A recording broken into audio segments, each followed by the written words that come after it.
Time to talk Alabama football. We've got Stephen M. Smith of Touchdown Alabama on the line, as we typically do here at the Voice of College Football, to break down the Tide. Stephen, how are we doing today? Doing well, Mark. Doing well. We got the NFL schedules out. Some great Week 1 matchups. But how you feel? Well, don't get me started on the NFL schedule release, because I would love to see college football go in that direction. But that is a huge reconstruction program that I would like to see underway. But we'll just talk about the Tide. I'm doing well. Great to have you here, as it always is. Very intrigued with the battle that ensued after the battle on the field in the national championship game between Alabama and Ohio State for one. Henry To'oTo'o, the linebacker, transferred from Tennessee, and the Tide was able to bring him in. And, of course, he was a big target for Nick Saban and company originally out of high school.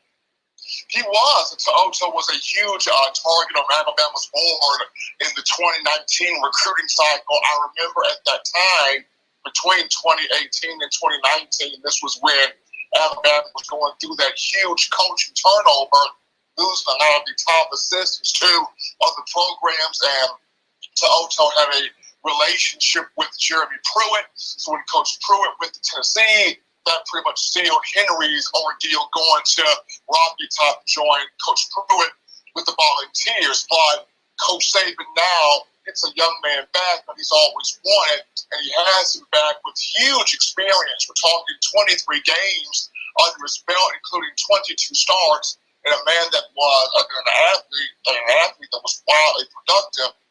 You look at 148 tackles in 2 years, 15 of those for balls. He either led Tennessee in tackles in each of the last 2 years, or he was number 2 on the roster. So To'oTo'o joins an inside linebacker room where you already have Christian Harris, you already have Jalen Moody, Shane Lee is there also, as well as some young guys. But To'oTo'o, a guy that Coach Saban has always wanted. He was always after him in that 2019 recruiting cycle, but now he's got somebody in here that's got big experience in the SEC. Stephen, it was my thought in reviewing the linebacking core that Christian Harris was the guy that really broke through last year in becoming a fringe star player, and certainly he has more strides to take. Where Jalen Moody was a guy that was called upon to step in at times for Harris or for Dylan Moses, and he performed capably. Is he maybe the next guy that could possibly break through as a player of star status? I think Moody can. I mean, he came in 2018 from South Carolina at 6'2", 225 pounds. He was regarded as a 3-star. I think he was a little bit undervalued because he plays like he's a 4-star guy. You talk about him coming in to replace Christian Harris last year against Arkansas, had 7 tackles, had half a tackle for loss there, 1 forced fumble and 1 fumble recovery, played sideline to sideline very well, stuck his nose in, made some great tackles there. And in the spring, had a very good spring, especially in the A-Day game. I had that Alabama first-team defense playing with its hair on fire. And if not for some miscommunication there on the touchdown pass from Bryce Young to Cameron Natu, if Alabama didn't have a breakdown in coverage, that touchdown probably does not happen. Coach Saban talked about Moody's determination, his growth, his development as a player, his stick-to-itiveness, and this is a young man that holds tremendous value on this team. He's got a chance to be a starter at one of the 2 inside linebacker spots in the upcoming season. Now he's going to have to fend off To'oTo'o, who's got a lot of natural quickness, natural ability, natural playmaking skills. But the big feather in Moody's cap is he's going into his 4th season in Alabama. He understands the mindset of Pete Golding. He's been in the system now going on, 3 seasons, 4 seasons now with Pete Golding being a part of the team as Coach Golding became the co-defensive coordinator in 2018. So he knows Coach Golding. He knows how his system sort of operates there. So that's a big feather in Moody's cap. Hey, Stephen, who really helped themselves on that side of the football on the defensive side here during the spring practice? I think Moody helped himself defensively on that side of the ball. I think Tim Smith at the defensive line position helped himself tremendously on that side of the ball. I look at a freshman in Chiquincy. Kool-Aid McKinstry, who had a pretty good showing there in the secondary. He helped himself out a little bit. I think Jalen Davis at the cornerback spot, and he's a guy that also came in 2018. He battled with an injury there and kind of he's been recruited over a few times with different classes that have come in, but he has dug himself out. And even a guy like Chris Braswell, an outside linebacker, stepping up for Will Anderson, who didn't play in the spring game. Braswell, 5 tackles, 3 of those for loss, 3 sacks, and a forced fumble that was recovered by Jalen Moody for a touchdown. So those just be a few guys there that really stepped up and increased their value from the 8-day game. We got Stephen M. Smith on the line from touchdownalabama.com. You can also join him on his YouTube channel and his audio podcast, but he's got a call-in show Monday, Wednesday, and Friday at 6 p.m. Central Time. In my own words, catch it right here on Touchdown Alabama on YouTube. Stephen, it's a dynamic for Nick Saban and his coaching staff that's unlike anywhere else in college football, in regards to him bringing in big-time coaches, both on the college and the NFL levels. Steve Sarkisian, Lane Kiffin, we could go on down the line. And the latest is Bill O'Brien on the offensive side. Just talk about Saban's ability to, these are guys that are used to running the show somewhere big, at places like Tennessee and Penn State and the Houston Texans. And they're able to, go down a notch and, fill a role under Nick Saban, and just his ability to work with that level of a coach and still maintain the authority and the working relationship is pretty much of an interesting dynamic. It really is. And Mark, to me, it kind of goes to a lot of these coaches, they understand the mindset, the gem that Nick Saban is in terms of working with him. Can he be difficult at times? Absolutely. But when you talk about trying to learn from the best and grow from one of the best and glean information and knowledge from the best college coach in college football right now, and one of the best coaches, period, in the sport itself, you have to adjust and adapt to learning from somebody who can be a little bit difficult at times, but understanding that I'm taking the best quality information, the best quality in preparation, and the best quality in player development, and I can apply that to my own game.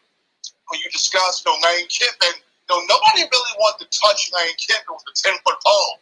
Nick Saban went out there, embraced him, learned from him, brought him in, and we saw the success that Kiffin was able to generate at Alabama, and that's catapulted him to not only getting the Florida Atlantic job, but now he's back in the SEC with Ole Miss. The same thing with Steve Sarkisian. He was going through his personal trials there. Nobody wanted to take a shot at Sarkisian.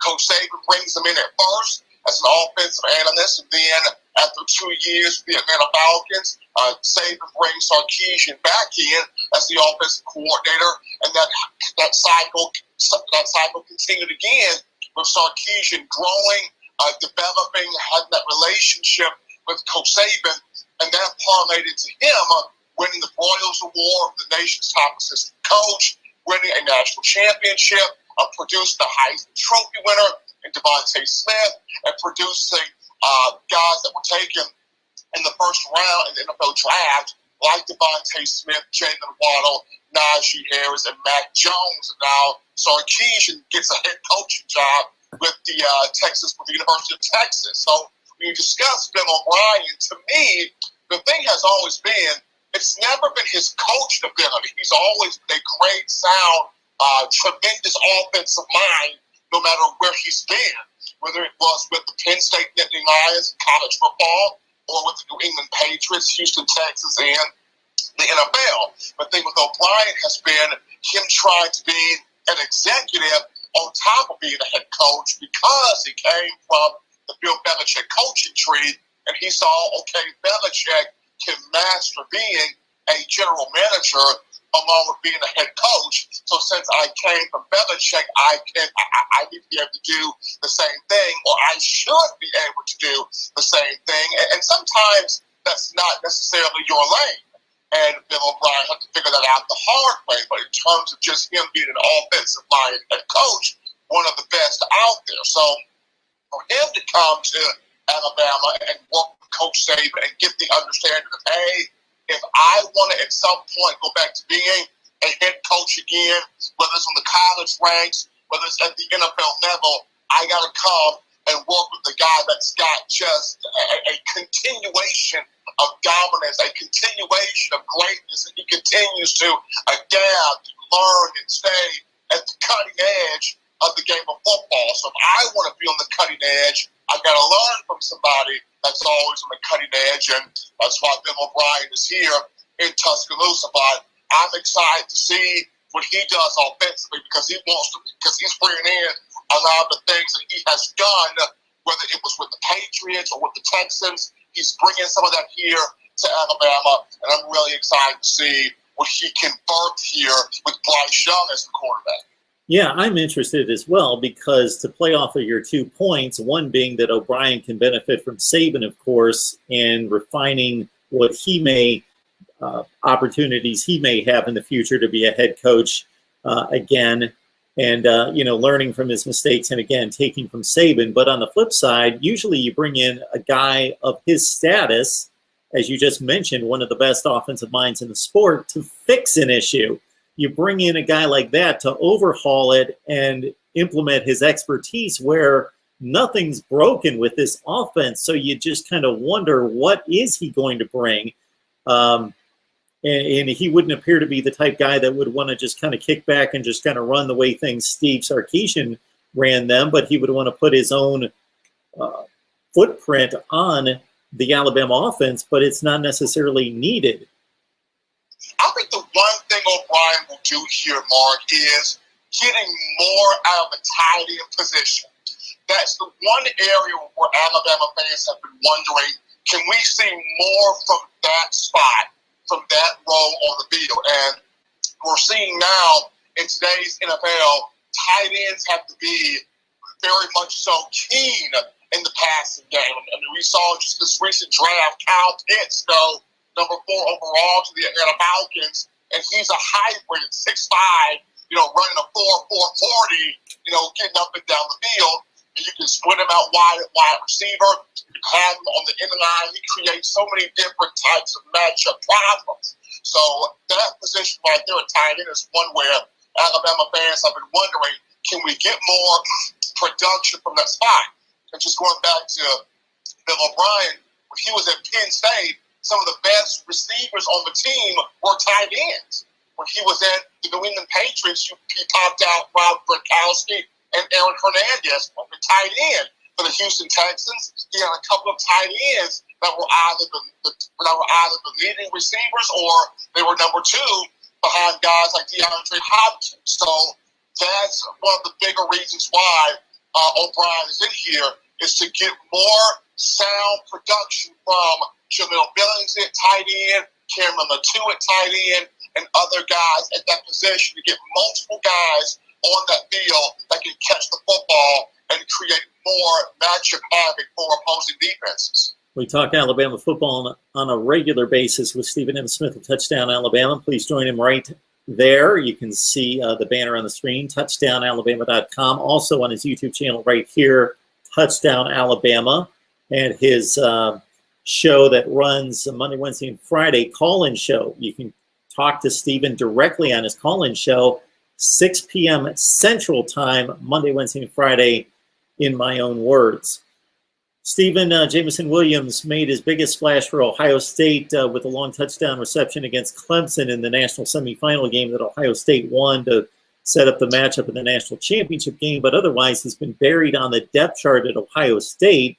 Conventional thinking would be that you would leave a giant like Ohio State, where you're buried on the depth chart, to go somewhere maybe a mid-tier Power 5 program where you see a voided wide receiver and you can step in. Well, Jameson Williams goes to the place that's produced the best wide receiver core in the country for the past several seasons, but there still may be an opportunity for him to make an impact. There is an opportunity, Mark, because this is a wide receiver room for Alabama that is solid, not special. And by that I mean you lose 4 aces, 4 trump cards, 4 of your marquee weapons to the NFL in discussing Jerry Jeudy, Henry Ruggs, Devontae Smith, and Jalen Waddle. All 4 of those young men are gone to the next level. So you return John Mechie, who has a lot of talent, who has a lot of ability, and we saw it last year, 55 catches for 916 yards and 6 touchdowns. He showed you at times where he can be explosive, but now he's going to be responsible for, can he be the number 1 guy? Can he lead this group, guide this group, direct this room of wide receivers to repeat as national champion? So he has that mantle that he has to deal with. And behind him, you look at Slade Bolden. Can he go from being a gadget player to a marquee contributor at wide receivers? That's a question he has to answer. And then you have guys like Xavier Williams, Javon Baker, Trayshawn Holden. Can they rise and take that next step? So this is a young receiver room. You look at a Jameson Williams coming in from Ohio State at 6'2", 170 pounds. The biggest feather in his cap is he's played on some big stages. You've mentioned he played in the national semifinal game against Clemson, caught a touchdown pass on a big stage. He played in the national championship game against Alabama. He's had some moments at Ohio State where he's made some big catches. He's turned on the afterburners because he does have top breakaway speed, and he's made some impact plays. He's gotten some production. And the one thing that Nick Saban always ponders within himself when he pulls a transfer is can this guy be a fit where our program is concerned? But number 2, what's the production on this particular player? You look at Jameson Williams, he is a fit. You can play him inside, you can play him outside, you can move him in motion, you can maybe even put him on special teams, kickoff return, punt return, see what he can do from that aspect of the game. And he does have some production coming over from Ohio State. So he will have an opportunity to make an impact in a young wide receiver room. He is Stephen M. Smith of Touchdown Alabama. He is the one and only, and we so much appreciate his insight and information that he brings and delivers here for a long, long time here at the Voice of College Football. Again, you can join Stephen on his call-in show, In My Own Words, Monday, Wednesday, and Friday, 6 Central, right here on YouTube. You see it on the banner, Touchdown Alabama. All right, Stephen, we appreciate you stopping by. You have a great rest of your week, sir. Absolutely, Mark. You guys take care. All right, Stephen. Thank you so much, sir. Always appreciate it. Thanks for your patience. Absolutely. All right, Stephen.